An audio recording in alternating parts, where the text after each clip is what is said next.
According to operators in the oil and gas sector, in the near future, there will be a shift from petrol-based vehicles to electric and compressed natural gas vehicles, making use of alternative fuels instead of conventional fuels and vehicles to help Nigeria as a country conserve petroleum. I think that with the deregulation, basically which we always advocated, we're now in a transition. And the transition actually means that you need to think where you're going. And alternative energies or other energies, changing the energy mix of Nigeria is part of that. So my argument is today is an excellent day to actually think about the future. What other energies will play a role in Nigeria's energy mix? And it goes from CNG, LPG, which we all know, or we're also talking about solar, maybe even wind, maybe even hydro, biomass. So I think you need to be very clear that the energy mix of Nigeria for the future is actually what you're looking at. Now, that at the end, as MOMAN, a lot of that will come back to our sites. So if you think about the site of the future, today when you go to one of our sites, you'll find PMS, diesel, maybe a little bit of LPG, etc. But the future will look differently. The site of the future where a lot of these other energy elements will come together. And we'll not just have those two, the PMS and the premium motor spirits and the diesel. It will also have CNG. It will continue to also expand in LPG.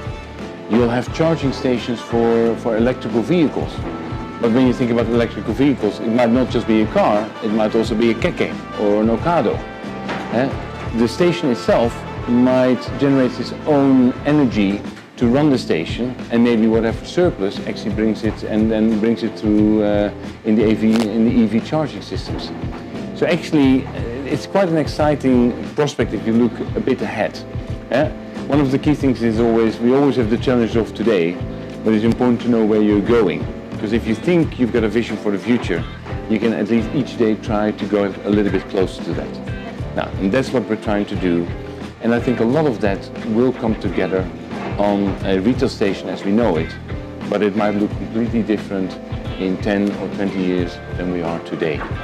The drive to transit into cleaner energy sources on the back of removing fuel subsidies and the country's pledge to achieve net zero emissions by 2060 requires workable policies and infrastructural investment. We've had a fantastic discussion all around. It was clear to me that quite a lot of collaboration between entities, between parastatals, etc.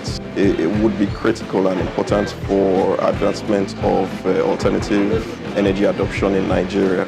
So quite a lot of, knowledge and experience is here and there in terms of individual organizations and entities, right? But it's just we need to all work together towards advancement of Nigeria as well. Operators in the oil and gas sector and the renewable energy space said the government needs to collaborate with the private sector to focus on the pain points in the country in its formulation and policy implementation. I think we've developed capacity over time for the Nigerian petroleum industry. I mean, we have the Petroleum Institute. We have courses even in Nigerian educational system that speaks particularly to petroleum engineering and all that. With renewables and with all the other energy solutions that are being evolved, that are emerging, it's important that we upskill right from the private sector, even from the government sector, and we need to develop capacity generally, build institutes, build vocational centers that will help people gain more skills and deepen technical know-how in how to deploy and deepen penetration of these alternative energies. Access to clean modern energy services is an enormous challenge facing the African continent because energy is fundamental for socio-economic growth. Yeah, the alternative energy adoption in Nigeria is emerging. It's a growth that we need to catch up with, although it's something that is ubiquitous everywhere. But Total Energies marketing has already started something about in 2016. We started with the first solarized solar stations, and today out of our more than 550 solar stations, we have about more than 250 solar stations in Nigeria today. And also we are not also looking at our own asset. Today we have our head office solarized. We also have some of our blending plants solarized. And we are also providing energy as a service to our B2B customers, industrial customers. So today we have about 6.5 megawatts in the solar portfolio. According to forecasts by Swiss investment bank UBS, predictions have shown that by 2025, 20% of all new global car sales will be electric. By 2040, almost all cars sold across the world will be electric.